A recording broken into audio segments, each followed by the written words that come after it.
Breaking Avenues. Recording. Ce sera l'ouverture officielle de la saison 2, je pense. J'aime bien. Pardon. On va parler peinture aujourd'hui, mais de manière cool.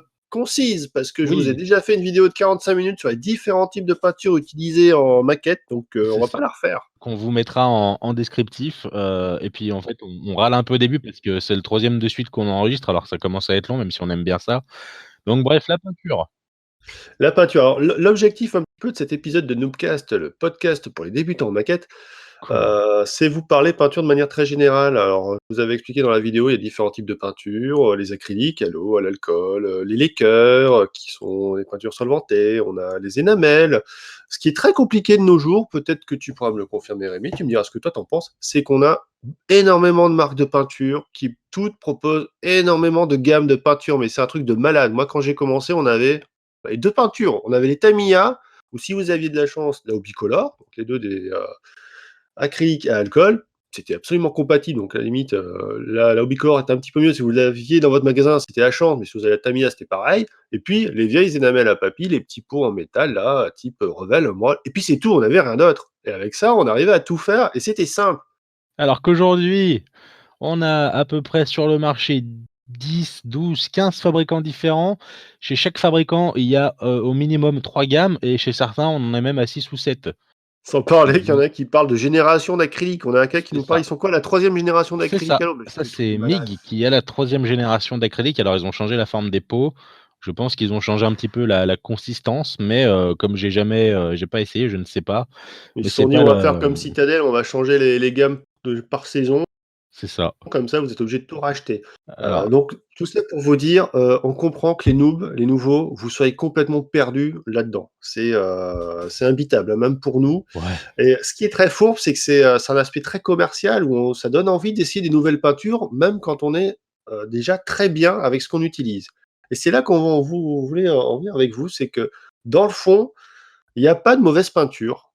Franchement, quand on apprend à s'en servir, on se rend compte qu'elles ont toutes des avantages, des inconvénients, et dans tous les cas, vous pouvez arriver à faire de très belles maquettes avec n'importe quelle marque de peinture. Ce qu'il y a, c'est qu'il faut trouver finalement la peinture qui vous convient en fonction de vos besoins, de votre manière de peindre, de votre matériel. Moi, j'ai démarré, je le disais, avec des Tamiya ou bicolores, c'est avec ça que je gère le plus facilement. Maintenant, mes dilutions, je les fais les yeux fermés, j'arrive à faire tout ce que je veux avec. J'avais essayé, je vous l'avais expliqué dans ma vidéo, de tenter les acryliques à l'eau, qui sont idéales pour le pinceau, mais moi, l'aérographe, j'ai galère. Alors que toi, tu as découvert finalement la peinture qui te convient parfaitement, là, avec la Mecha Color. Je te laisse en parler. Ah, c'est ça. Moi, j'ai débuté avec la Tamiya, la Hobbicolor. J'ai même testé un petit peu la Mister Color, la version lacquer. J'ai adoré m'en servir. Il n'y a pas eu de souci là-dessus, mais j'ai jamais réussi à faire quelque chose dont j'étais ultra, ultra fier et où j'étais vraiment content de mon résultat en me disant c'est vraiment ce que je voulais. Et là, ça fait 2-3 mois environ. Je me suis tombé sur cette gamme donc de chez Valero, la gamme Mecha Color, qui existe depuis bien plus longtemps que ce que je pensais, en fait, au moins 3 ans, je crois. C'est dispo sur le marché. Et là, oui, j'ai eu deux kits au début un petit peu délicats, mais c'est normal, je réapprenais la peinture. Donc quand je dis réapprendre la peinture, c'est gérer la pression de pulvérisation, les taux de dilution, toute l'utilisation de la peinture avant même de peindre complètement avec elle. Et aujourd'hui, je suis plutôt hyper content de ce que j'arrive à sortir, de l'utilisation que j'ai de cette peinture. J'ai acheté quasiment la gamme complète, pour pas me faire chier à faire des mélanges parce que j'aime pas ça. Et c'est un vrai plaisir, quoi. J'adore ça. Alors, j'ai appris à bosser complètement différemment puisque la principale différence que je vais trouver, moi, avec la Tamiya ou toutes ces autres marques, c'est le temps de séchage. C'est la première fois que je travaille avec une peinture que je laisse sécher presque 12 à 18 heures avant de faire quoi que ce soit de plus par-dessus. Et c'est le blanc. Oui, non, La- aussi bah, longtemps la- que ça. ouais, C'est là, marrant, moi, avec les acryliques à l'eau, je vais beaucoup plus vite d'habitude. Mais, c'est vraiment, ouais, ouais, c'est vraiment intéressant. Alors oui, j'ai vu aussi que ouais, certains peintres laissent. Alors là, la moyenne de séchage, c'est vrai qu'on dit il faut laisser 24 heures à cœur pour être tranquille, que ce soit bien dur. Bon, on peut souvent prendre par-dessus si on fait pas de masse beaucoup plus vite. Des fois, certaines peintures sèchent très très vite, comme les lacquers, où on peut mettre des masses très rapidement dessus. Bon, on va pas revenir là-dessus, mais voilà, ce qui est vraiment intéressant, c'est que finalement, chacun a un petit peu son coup de main. Ça va dépendre aussi de votre aérographe, s'il est plus ou moins sensible à telle aqueusité de la, je sais même pas si c'est français ce que je dis, à la consistance, on va dire, de la peinture. La viscosité. Viscosité, voilà, il manquait un V en fait. Pas de C'est problème. rigolo à mon mot. Je suis là pour Euh, toi. voilà, et franchement, une peinture qui va me convenir va pas convenir à un autre. Moi, je vais dire, tiens, telle peinture, j'arrive pas à la diluer, alors qu'un autre maquettiste va dire, mais moi, j'arrive à la diluer de l'eau, du liquide pour les vitres. Moi, j'y arrive pas. Enfin, voilà. C'est vraiment parce que chacun, je pense, c'est une question de toucher, de doigté. On n'a pas la même manière de travailler, tout simplement. Et c'est quelque chose qui est pas descriptible quelque part. Non, ça se Parce que forge je beaucoup vois pas avec le d'autre travail. raison ou pourquoi telle personne arrive à utiliser tel diluant, moi j'y arrive pas. C'est à un moment donné, il y a un doigté à avoir qu'on n'a pas, ou parce que c'est une raison de matériel. Tout ça pour dire, je le répète encore, il n'y a pas de mauvaise peinture, ça dépend des personnes. Donc, le conseil de base qu'on allait donner aux gens, c'est qu'il y a une peinture qui vous intéresse, prenez quelques pots, testez, voyez si vous êtes déjà a priori plutôt à l'aise ou pas. Si c'est pas le cas, que vous la sentez pas, essayez une autre marque. Vous avez acheté juste quelques pots, c'est pas grave. Si vous commencez plutôt à bien vous sentir, comme c'était le cas avec toi pour les Mechacolor par exemple, bah, allez pas vous embêter à chercher ailleurs. Continuez à travailler avec ces peintures, faites-vous un set complet et apprenez vraiment à la travailler, à la diluer facilement, à faire vos mélanges. Et au plus vous allez avoir entre guillemets d'affinité avec une marque de peinture, au plus vous allez être à l'aise, au plus vous allez avoir de plaisir. Et finalement, à partir du moment où on est à l'aise avec une peinture, pourquoi aller s'embêter à tester d'autres marques juste pour dire, ah tiens, c'est nouveau, j'ai envie d'essayer. C'est ça. C'est, Ça, c'est un petit conseil de bon sens quelque part. Alors après, c'est il y a ça les parce que questions des peintures peuvent avoir des caractéristiques différentes. Donc là, c'est une autre raison pour lesquelles on va aller chercher c'est telle ou sûr. telle autre marque, comme j'expliquais dans ma vidéo. Allez voir la vidéo. Allez voir la vidéo. Mais pour la peinture de base, bah, voilà, arrêtez-vous. Est-ce que vous démarrez plutôt sur de l'acrylique à alcool? Est-ce que vous démarrez plutôt sur l'acrylique à l'eau? L'acrylique à l'eau, on va dire, c'est quand même le choix de prédilection si vous avez des enfants et que vous voulez un environnement safe, sans produits toxiques. C'est un petit peu après, est-ce que c'est plus compliqué à utiliser? Bah, tu es la preuve que non. C'est vraiment en fonction finalement des manières de peindre de chacun. C'est ça. Pour donner une suite à cet exemple-là, donc moi j'ai emménagé dans il y a pas très longtemps. Je me suis remis à l'aérographe, correctement et à temps plein, dirons-nous. Donc j'ai repris un petit peu Tamiya et compagnie, mais il me manquait un truc. J'ai commandé un petit set de peinture de chez MIG, puisque ça avait l'air d'être très simple à utiliser. Tout le monde s'en sert aujourd'hui. J'en vois énormément sur internet, soit sur Facebook, sur YouTube, dans des groupes français, étrangers, espagnols, anglais, japonais.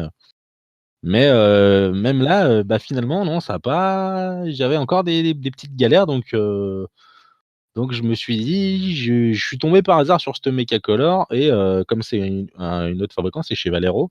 J'avais déjà un set de peinture, que j'utilise pour le pinceau où j'étais hyper satisfait donc je me suis dit: «Je vais prendre 3-4 pots et je vais tester aussi» et là, bah, c'était, même si les pots sont physiquement les mêmes, la peinture est complètement différente et j'ai pas du tout la même approche, quoi. C'est absolument impressionnant.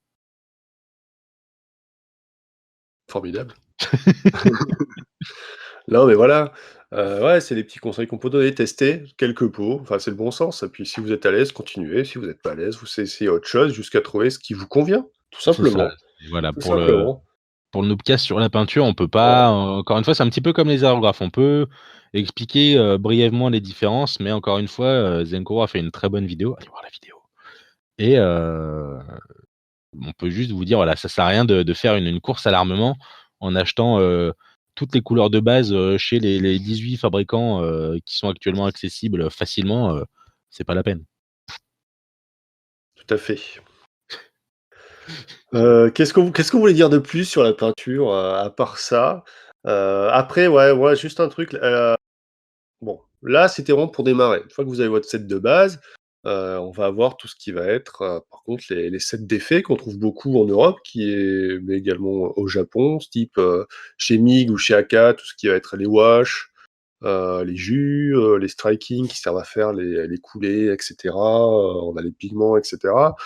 On a les peintures métalliques qui peuvent être en lacquer, qui peuvent être en énamel chez Aka, donc on disait, il y a beaucoup de marques, beaucoup de types de peintures. Allez voir la vidéo et tout ça fait que, on mélange finalement quand on va utiliser plusieurs marques comme ça, plusieurs types de peintures en même temps, différents produits chimiques qui sont plus ou moins compatibles, entre eux et c'est pas toujours évident de savoir si c'est compatible ou pas entre eux parce que, en réalité, la peinture, c'est de la chimie, hein, rien de plus, rien de C'est moins. ça.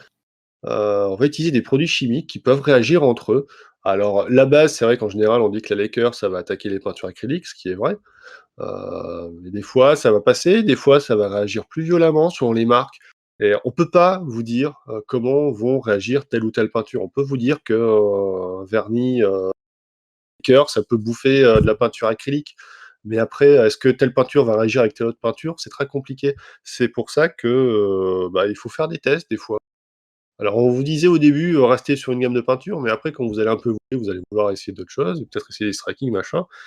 Bah, là, voilà, il faut faire des tests et quand on veut faire des tests, on est un peu malin, on va pas faire le test sur la maquette qu'on est en train de faire. On va faire des tests sur un cobaye idéalement. Pas forcément les petites cuillères, c'est pratique pour tester une couleur, mais c'est plat, c'est lisse, c'est pas une vraie situation de maquette. Ah, Donc moi, ce ah, que j'ai utilisé pendant des années, c'est un pauvre vieux coucou acheté, 3 € à l'époque, que j'ai martyrisé pendant des années et des années à faire tous mes tests dessus, mais au moins vous pouvez voir les tests de compatibilité entre les peintures, si ça marche pas, comment réagit la peinture, est-ce qu'elle accroche pas, est-ce qu'elle attaque une autre type de peinture. Voilà, faut faire un petit peu des tests comme ça avant de se lancer sur sa maquette définitive. c'est ça. Bah, la maquette, c'est énormément de comment dire ça? De découverte, il va falloir qu'on mette fin à la vidéo. Faut que j'aille Bah, traduire un truc. Je quoi? parle. De Non, toute façon, non, on a fait le tour, hein. Après, pour toutes les autres questions, regardez la vidéo. voilà. Non, mais voilà, c'est bien. Donc les peintures, bah, voilà, il y a des Encore une peintures, fois, qu'il faut tester.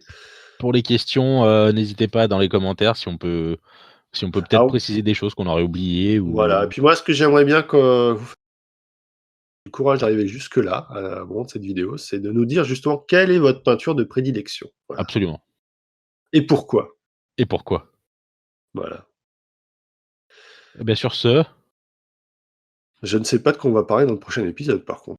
moi, je sais pas, j'ai pas ouvert le dossier aujourd'hui, mais on trouvera bien quelque chose. OK. Bon, ben alors à bientôt. Allez, à bientôt les gars, salut! Ciao, ciao.